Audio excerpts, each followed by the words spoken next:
Good afternoon, dear students.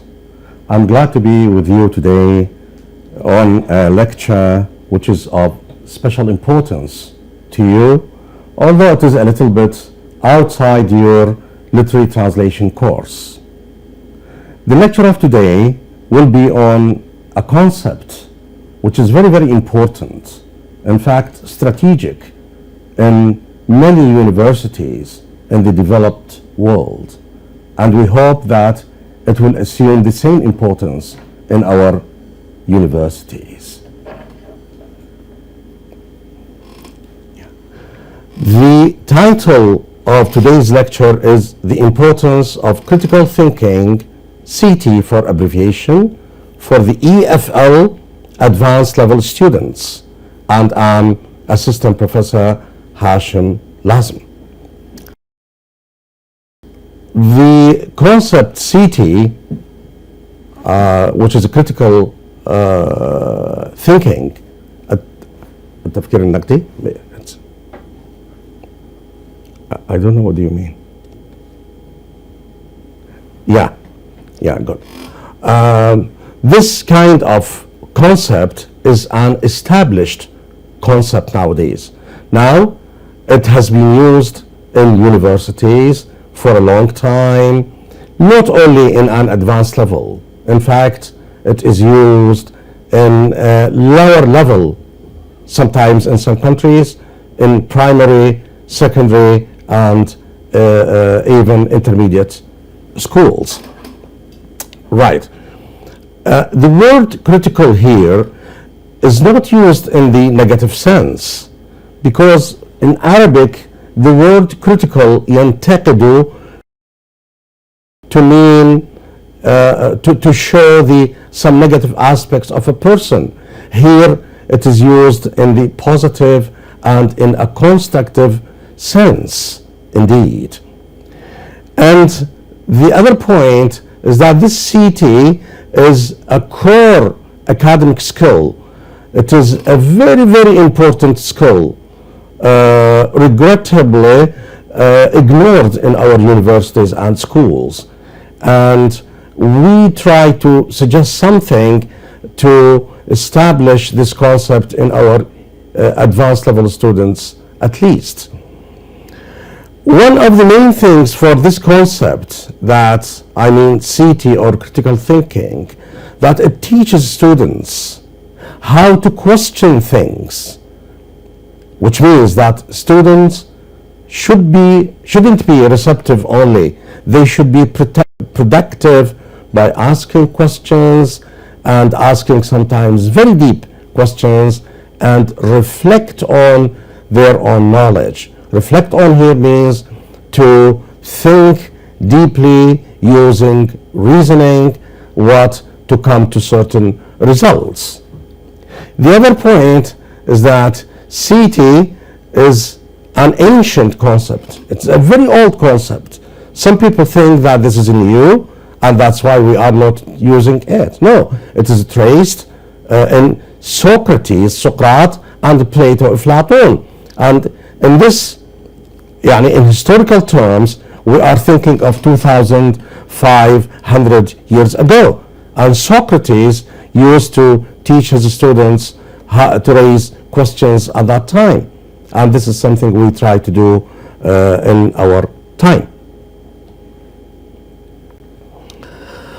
The other point, what is this critical thinking? What do we mean by it? In fact, there are a lot of definitions. There are many definitions of CT. And we will be confused if we go through these. But we want to get just a simple idea of it for you so that you can use it.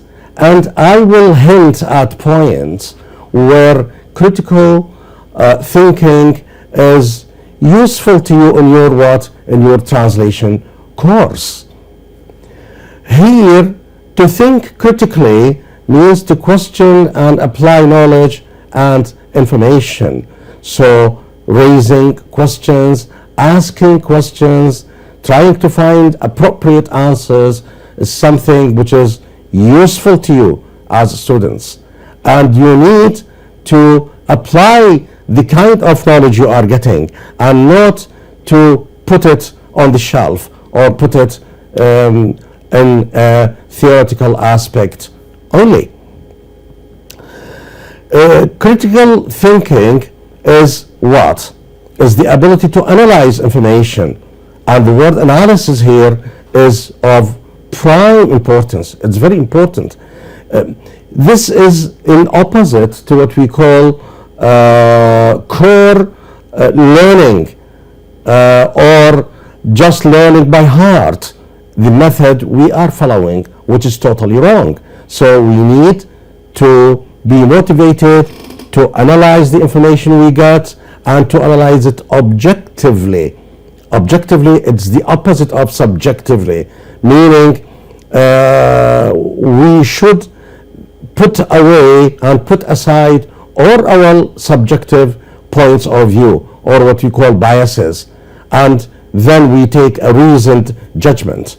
If we come to a conclusion, if we come to a judgment, it should be based on what? Rationality and reasoning and deep thinking. Also, critical thinking is the evaluation of data, facts, and research findings. So the students need to evaluate and not only to read. And evaluations means going into deeper understanding of the data, the facts, or research findings and other things you are dealing with in your study. You should evaluate at the very end and not to just read and leave things as at face value. Also, it is the ability to see things from many perspectives, from many different points of view. Yani here we repeat the point of objectivity. I have to listen to as many people. I have to read as many points of view as possible and get something out of these with an open-minded way. To be open-minded means to accept the views even if they are against what you are thinking of. So this is the objective mind, and this is the open-minded mind. To talk about the benefits of CT to students, what benefits you are going to get if you are trained on this concept, if you know something about critical thinking, what are the useful things you are going to get? One of them is students question the information. So when you get any passage, any idea, whether in literature, in translation, in other subjects, you have to ask questions and not to accept things readily or directly. And if we take this point into our translation, literary translation, before you translate a sentence or a paragraph, you have to ask a number of questions about the ideas, about the arguments. In fact, you have to be skeptic and curious. Skeptic معناها not accepting things, but you would like to know more about this point or that point.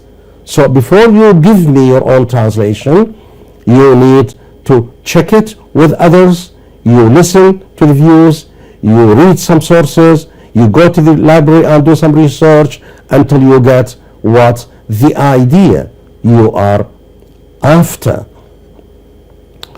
The other point which is useful to you is that students don't accept readily what they read or hear at face value. At face value means what they read and what they look to them as on the surface. No, you shouldn't accept things directly after first reading. You should consider these things. You should think of them thoughtfully. So in a translation text, you have to read it, you have to understand it, you have to check the synonyms and antonyms and whatever other words you need and phrases you need in your translation before you give your last translation. this is quite necessary to you, this is useful to you, because this also will train you to know more about this kind of concept, and by concept I mean critical thinking. The other point is students recognize problems and solve them. This is a great point indeed, because in your study you need to diagnose or recognize, يشخص the problems, and we have problems in the text we are studying, we have problems even in our life, we have problems in our jobs. So you should be able to find and to discover all these problems, and at the same time you need to think them over deeply before you come to any solutions. So problems are part and parcel of our life, whether we are students in the university, and whether we are people outside the university, and whether we are workers in a certain job. And on this point, dear students, I would like to draw your attention to one main point, is that job opportunities now depend so much on what? On choosing people with very good abilities in solving problems. So you need here some sort of training, and of course a problem in the text you are translation could be a difficulty on syntax, on a semantic aspect, on a syntactic aspect, etc., etc.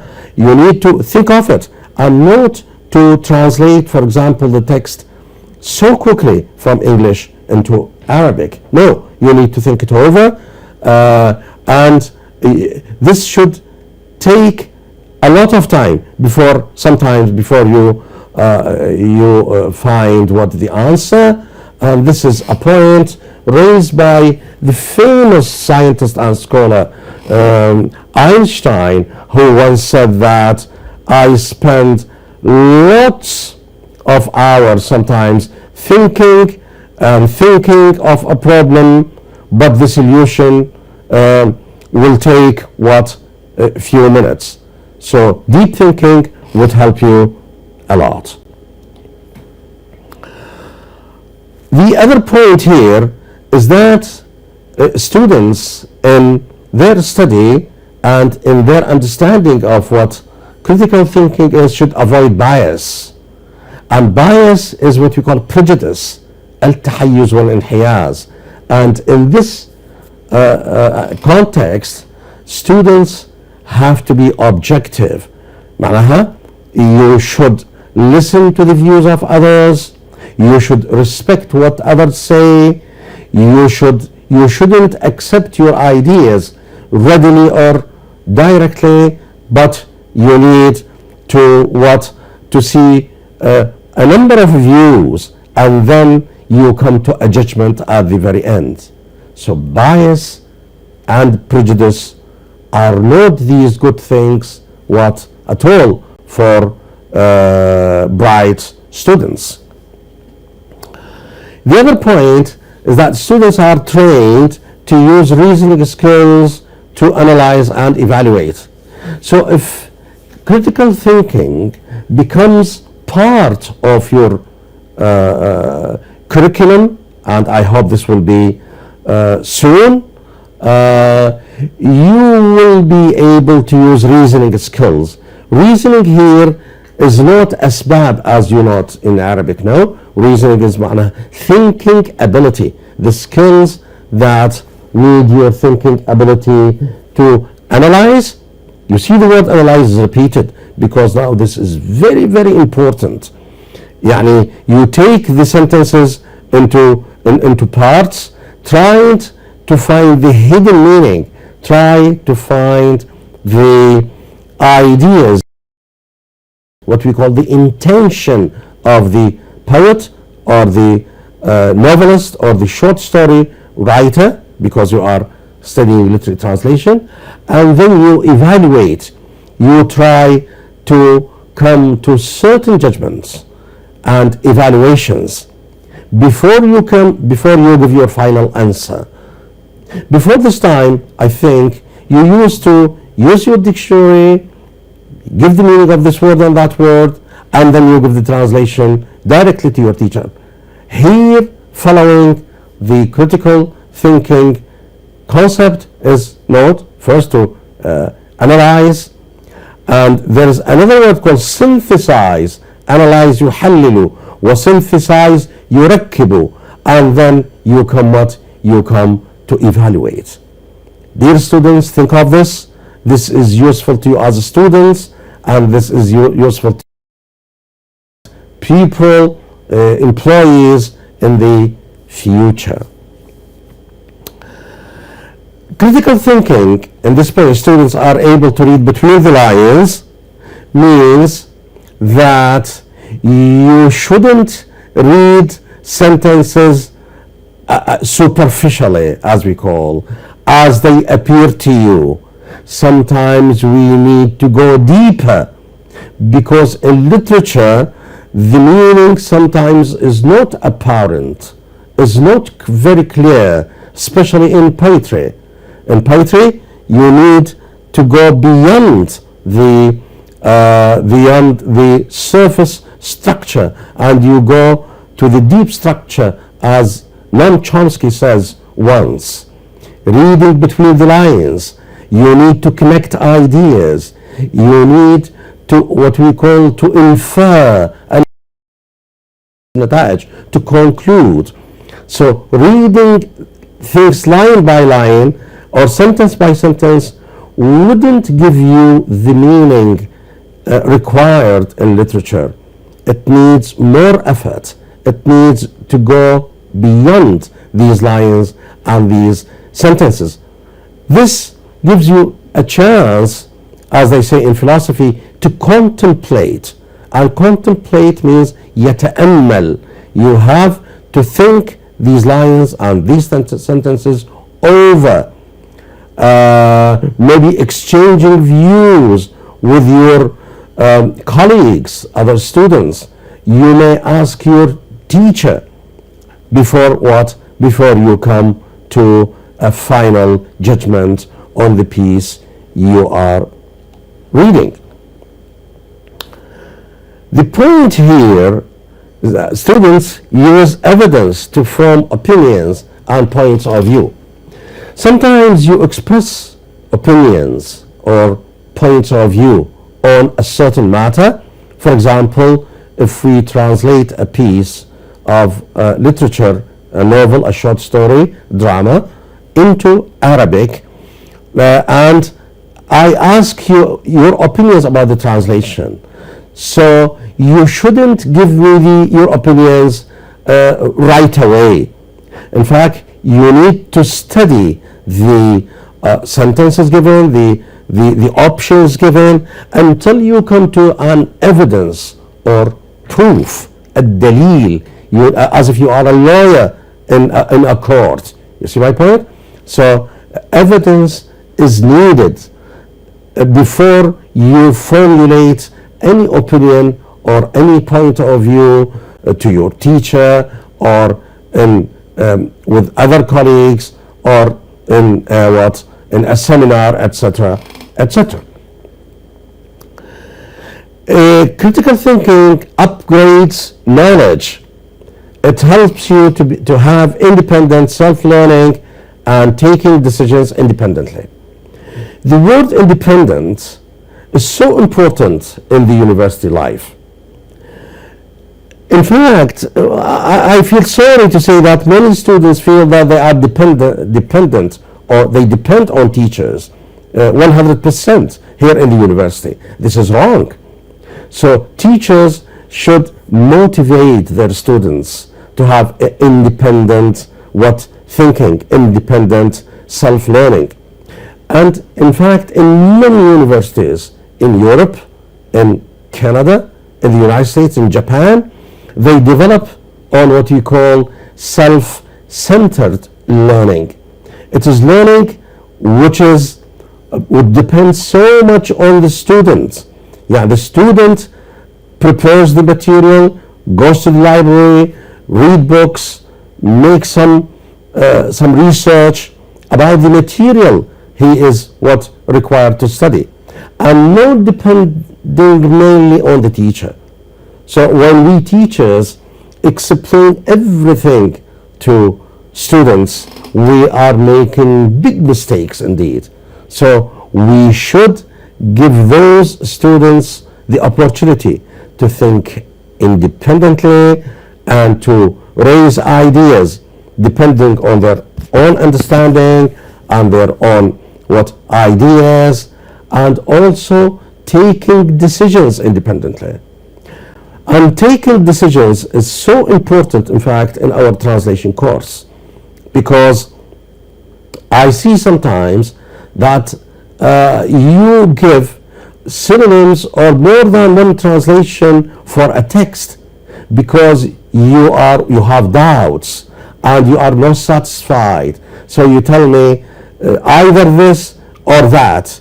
This is wrong in translation, in fact, because in this case, you as a translator, you are a decision maker. You are a decision maker, and you should have your independent point of view. So giving two choices or two options in translation is not something good at all. So you have to come to a decision instead and to give one translation for the text. And one educational point here is that students should be motivated and encouraged indeed to contribute something to the learning process. They should enrich what we are giving to them. They shouldn't be mere recipients only, as we are doing nowadays. I think some modification needs to be done here on the part of teaching and on the part of learning as well. Another point is that critical thinking enhances teamwork and collaboration, sharing ideas. This point enhances me to give strength, يقوي يعزز teamwork اللي هو العمل الجماعي, and collaboration هو التعاون. critical thinking helps teamwork a lot. Why? Because in our situation now, we feel that students working individually.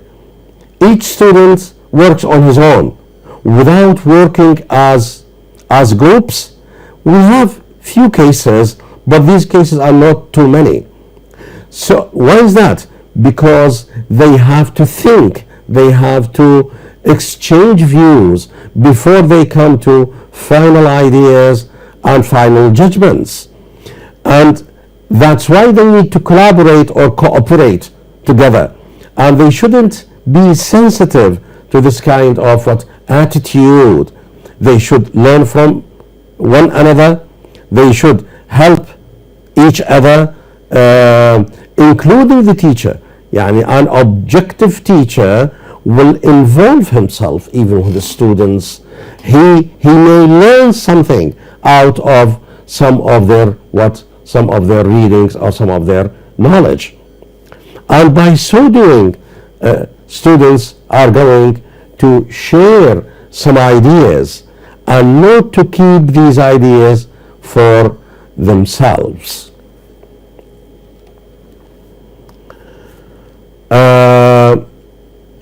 Critical thinking, in fact, motivates innovation and creativity. Innovation, creativity, الإبداع. Because students who follow critical thinking are thinking so much of the points they are studying, of the ideas and the points of view, they may be able to come with something new.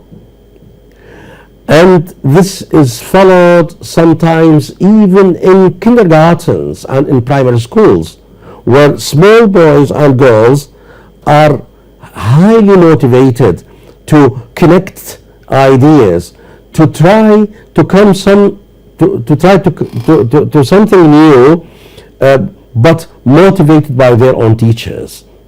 So in the university, we are surely in need of this more than what in the kindergarten or in the primary schools, because we have intensive study, because we are preparing people for their life careers outside the university.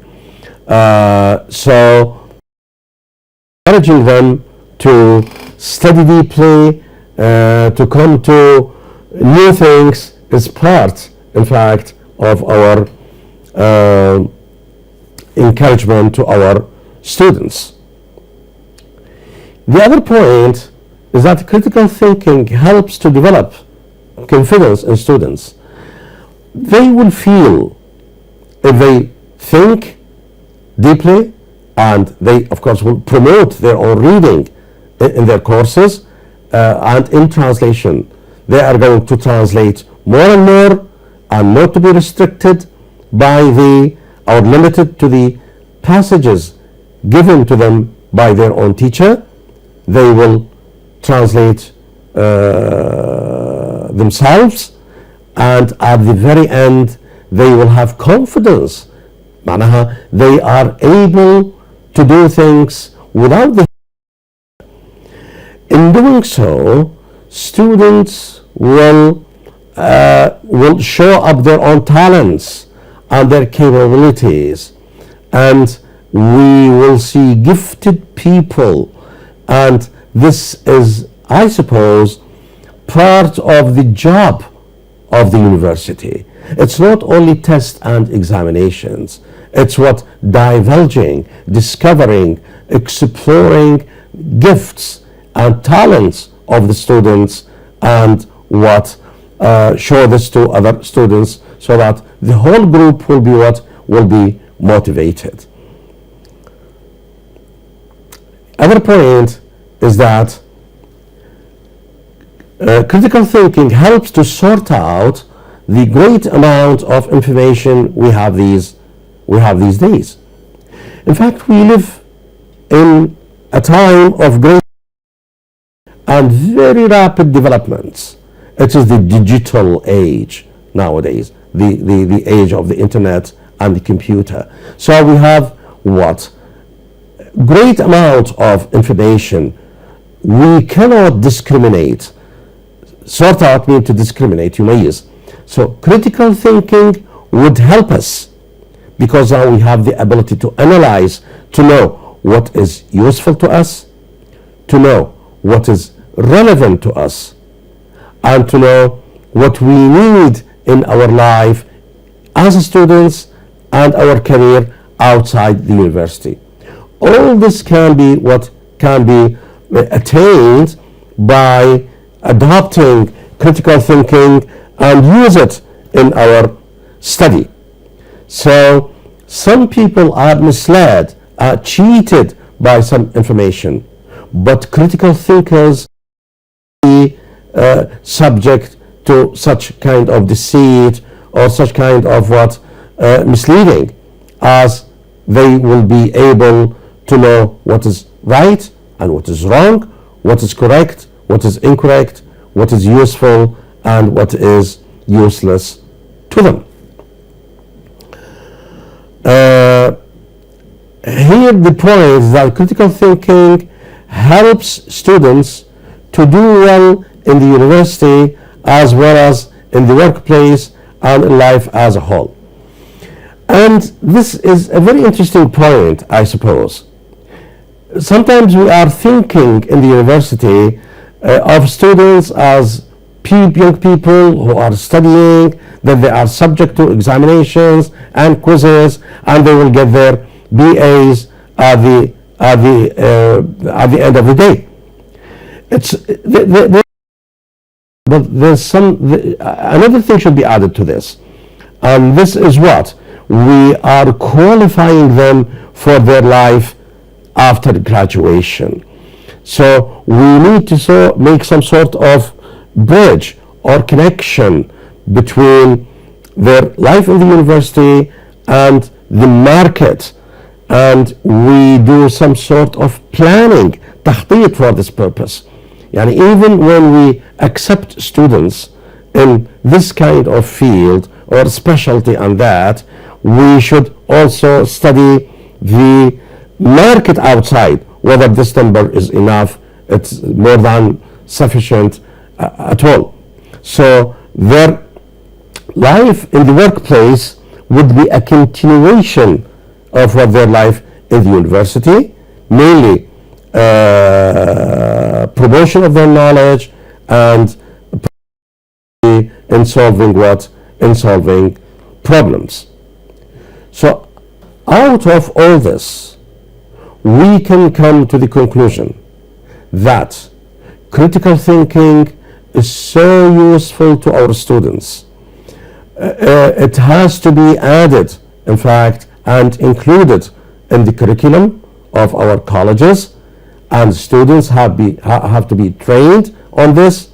Our teachers also in the university have to be trained, because this is a new concept.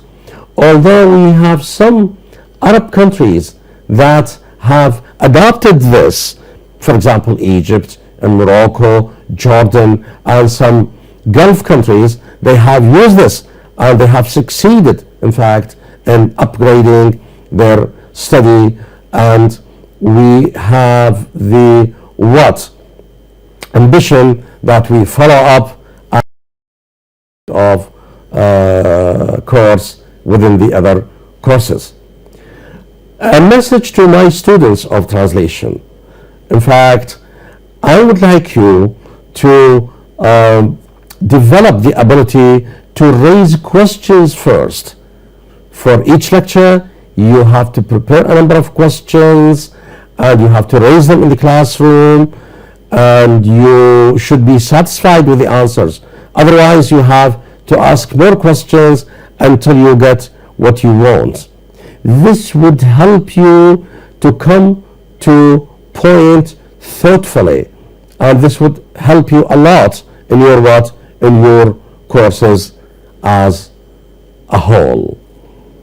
Thank you very much for listening, and I hope that I have come with the points I have in my mind. Thank you very much.